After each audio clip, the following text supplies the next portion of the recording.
Chapter 21, Nellie Oleson. Jack was waiting to meet them at the ford that night, and at supper they told Pa and Ma all about school. When they said they were using teacher's slate, Pa shook his head. They must not be beholden for the loan of a slate. Next morning, he took his money out of the fiddle box and counted it. He gave Mary a round silver piece to buy a slate. "There's plenty of fish in the creek," he said. "We'll hold out till wheat harvest." "There'll be potatoes pretty soon, too," said Ma. She tied the money in a handkerchief and pinned it inside Mary's pocket. Mary clutched that pocket all the way along the prairie road. The wind was blowing. Butterflies and birds were flying over the waving grasses and wildflowers. The rabbits loped before the wind, and the great clear sky curved over it all. Laura swung the dinner pail and hippity-hopped.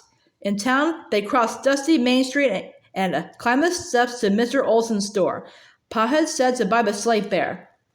Inside the store, there was a long board counter. The wall behind it was covered with shelves full of tin pans and pots and lamps and lanterns and bolts of colored cloth. By the other wall stood plows and kegs of nails and rolls of wire, and on that wall hung saws and hammers and hatchets and knives. A large, round yellow cheese was on the counter, and on the floor in front of it was a barrel of molasses and a whole keg of pickles and a big wooden box full of crackers and 2 tall wooden pails of candy. It was Christmas candy, 2 big pails full of it. Suddenly, the back door of the store burst open, and Nellie Oleson and her little brother Willie came bouncing in. Nellie's nose wrinkled at Laura and Mary, and Willie yawed at them. Yeah, long-legged snipes." "Shut up, Willie," Mr. Oleson said, but Willie did not shut up. He went on saying, "Snipes." Nellie founced by Mary and Laura and dug her hands into a pail of candy. Willie dug into the other pail. They grabbed all the candy they could hold and stood cramming it into their mouths. They stood in front of Mary and Laura, looking at them, and did not offer them even one piece. "Nellie, you wouldn't really go right back out of here," Mr. Oleson said.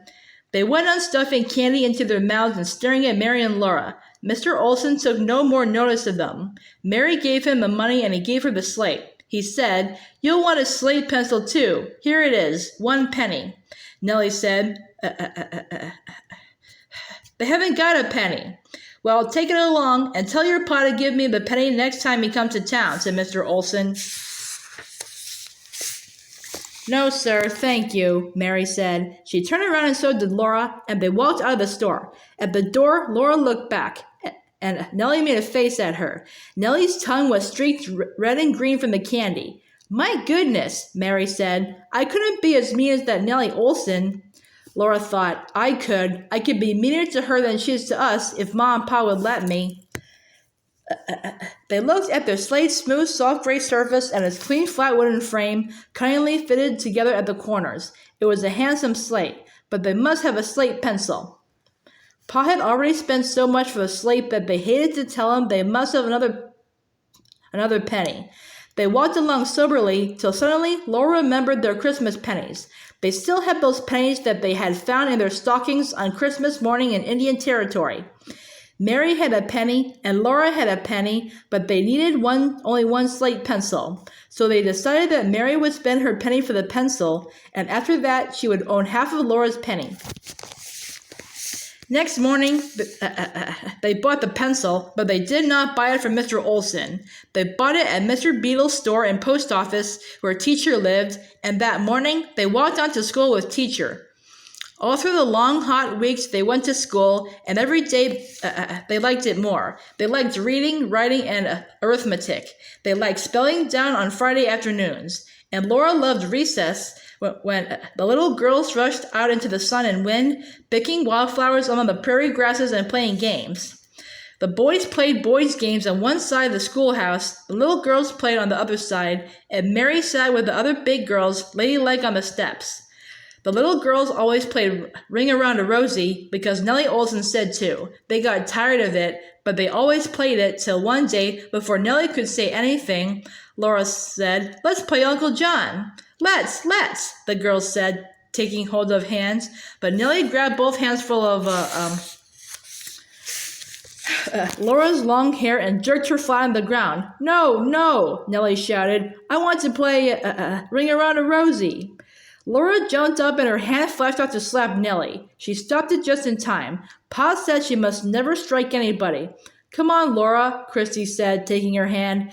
Laura's face felt bursting and she could hardly see, but she went, circling with the others around Nellie. Nellie tossed her curls and flounced her skirts because she had her way. Then Christy began singing, and all the others joined in. Uncle John is sick of bed. What shall we send him?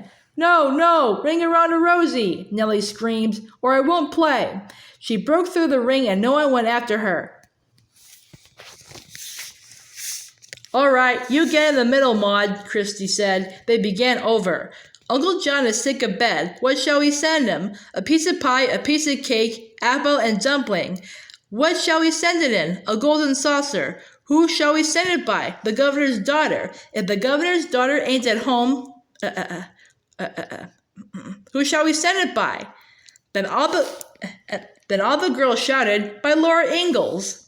Laura stepped into the middle of the ring and they danced around her.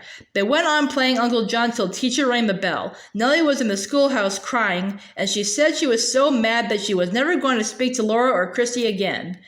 But the next week she asked all the girls to a party at her house on Saturday afternoon. She asked Christy and Laura especially,